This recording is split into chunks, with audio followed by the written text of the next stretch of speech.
नमस्कार, तुम्ही पाहतात बीबीजी न्यूज तुमसर ते तुमसर रोडच्या मुख्य मार्गावरील पथदिवे काही दिवसापासून बंद असल्याने नागरिकांना असुरक्षित व धोकादायक वाटत आहे। या रस्त्यावर मॉर्निंग वॉकला जाणारे अनेक वयोवृद्ध, महिला व मुलं असतात आणि अंधारामुळे रस्त्यावरील काहीही दिसत नाही। या परिसरामध्ये रानडुकरांच्या व मोकाट श्वानांचा हैदोस जास्त आहे, त्यामुळे अपघाताची शक्यता जास्त आहे।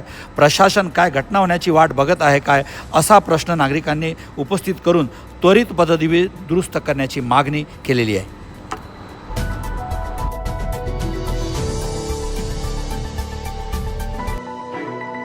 तुमसर शहरातील बसस्टॉपच्या बाजूला पतंजलीकडे जाणाऱ्या रस्त्याच्या कडेला असलेल्या नालीवर निकृष्ट गुणवत्तेचे सिमेंटचे झाकण कंत्राटदाराने लावल्याने अनेक ठिकाणी ते तुटलेले आहेत, फुटलेले आहेत आणि पुढे तुटण्याची शक्यता जास्त आहे आणि यामुळे या ठिकाणी अपघाताचे प्रमाण वाढलेले आहे। एकीकडे हा रस्ता पूर्वीपासूनच निरुंद तयार करण्यात आलेला आहे, त्यातच या निरुंद रस्त्याच्या मधोमध दुभाजक आहे आणि कडेला असलेली नाली, या सर्व गोष्टीमुळे या ठिकाणी अपघाताचे जास्त प्रमाण वाढलेले आहे।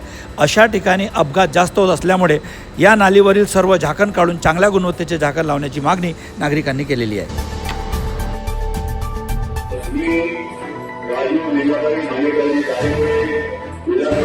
तुमसर मोहाडी विधानसभाचे नवनिर्वाचित आमदार राजू माणिकराव कारेमार यांनी 7 डिसेंबरला मुंबई येथे विधिमंडळाच्या प्रतिनिधीची शपथ घेतली।